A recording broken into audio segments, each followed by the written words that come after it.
رسول صلی اللہ علیہ وسلم نے فرمایا تمہارے بچے جب 7 سال کے ہو جائیں تو ان کی نماز کی تاکید کرو۔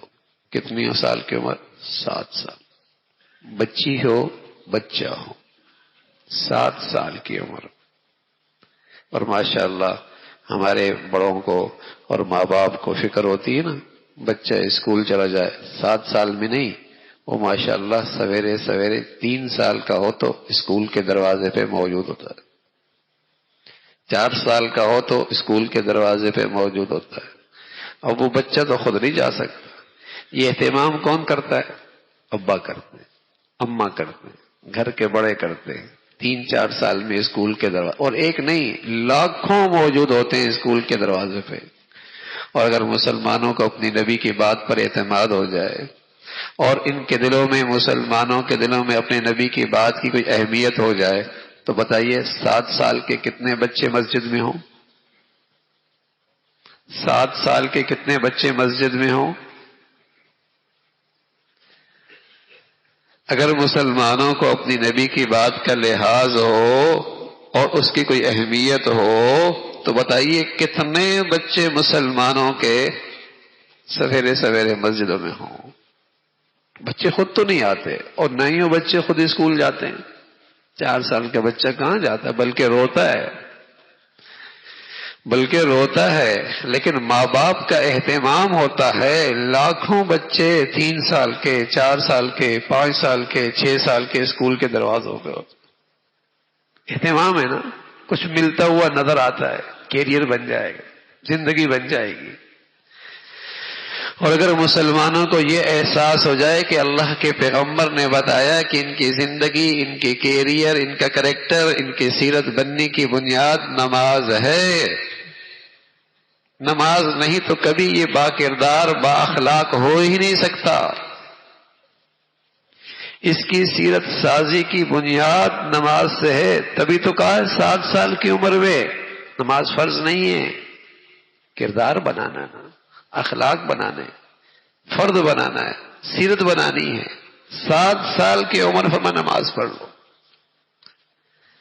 تو پیارے رسول صلی اللہ علیہ وسلم نے فرمایا جب تمہارے بچے 7 سال کے ہو جائیں تو انہیں نماز کی تاکید کرو، اور جب 10 سال کے ہو جائیں تو نماز میں کوتاہی کرنے پر ان کو سزا دو، اور ان کو بستر سے ان کے بستر الگ کر دو۔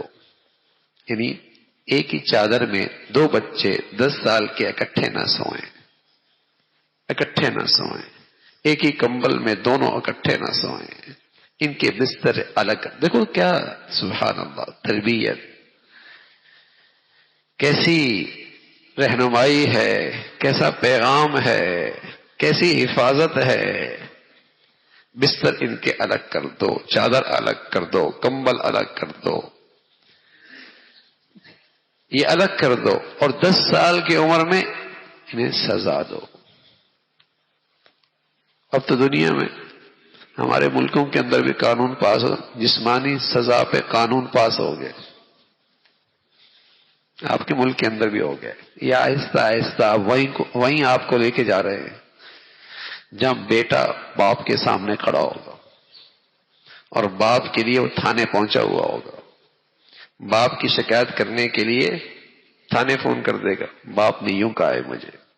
یہ ہمیں اسی طرف لے کے جا رہے ہیں جیسے باہر کی دنیا میں ہوتا ہے، بیٹے کو باپ کچھ نہیں کہہ سکتا، ماں بیٹی کو کچھ نہیں کہہ سکتی، کچھ کہے گی تو وہ تھانے رپورٹ کر دیتی، بلکہ کہنے سے پہلے اولاد دھمکی دیتی، تھانے بتا دوں گا۔ یہ بدبخت بد نصیب لوگ مسلمانوں سے ان کی ساری قدریں چھیننا چاہتے ہیں۔ بڑوں کا احترام، ماں باپ کا احترام، بڑوں کی عزت، استاد کی عزت، بڑوں کی قدر، وہ ساری قدریں، ساری اسلامی خوبیاں ہماری زندگیوں سے اٹھانا چاہتے ہیں۔ اس کی ابتدا و غیروں کے نظام تعلیم ہے، اور اس کی انتہا یہ قانون سازی ہے۔ پہلے زمین بناتے ہیں، فضا بناتے ہیں، ماحول بناتے ہیں، پھر قانون بنتے ہیں۔ تو رسول کریم صلی اللہ علیہ وسلم کیا کہہ رہے ہیں؟ 10 سال کی عمر میں نماز پڑھنے پر سزا دو. اب دیکھیے 10 سال کی عمر میں بھی نماز فرض نہیں ہے، یہاں بھی نماز فرض نہیں ہے، لیکن اللہ کے نبی صلی اللہ علیہ وسلم اس کی اہمیت بتا رہے ہیں. استاد کے مار شفقت، باپ بیٹے کو مارتا ہے ظاہر ہے، لیکن اس کے پیچھے خیر خواہی ہوتی ہے، اس کے پیچھے اندر کا درد ہوتا ہے. ایک باپ ہی ایسا ہوتا ہے جو بیٹے کے بارے میں یہ خیال رکھتا ہے کہ یہ بیٹا مجھ سے بھی آگے نکل جائے. اتنی خیر خواہی کہیں نہیں ملے گی. ایک باپ ہی ایسا ہوتا ہے جو چاہتا ہے کہ میرا بیٹا مجھ سے بھی آگے نکل جائے. یہ خیر خواہی اور کہیں نہیں ملے گی. تو باپ کے مار کے پیچھے خیر خواہی ہوتی ہے، دل کا درد ہوتا ہے، اندر کی تکلیف ہوتی ہے، اندر کی محبت ہوتی ہے. تو اس پر رسول کریم صلی اللہ علیہ وسلم نے فرمایا جب 10 سال کا ہو جائے تو اسے سزا دو. یہ کردار سازی ہے، یہ اصلاح ہے، یہ تربیت ہے، یہ اس کے اخلاق کو سنوارنا ہے، یہ بچوں کی تربیت ہے. تو ایسا ماں باپ اولاد کے لیے بہت بڑے محسن ہیں، بہت بڑے محسن ہیں، بہت بڑے خیر خواہ ہیں. اور اولاد اللہ کی طرف سے ایک نعمت ہے. اس کی تربیت اور اس کی کردار سازی اور اسے اللہ والا بنانا اور اسے دین کا ماحول دینا، یہ ماں باپ کا اولاد پر بہت بڑا احسان ہے، ماں باپ کی ذمہ داری بھی ہے.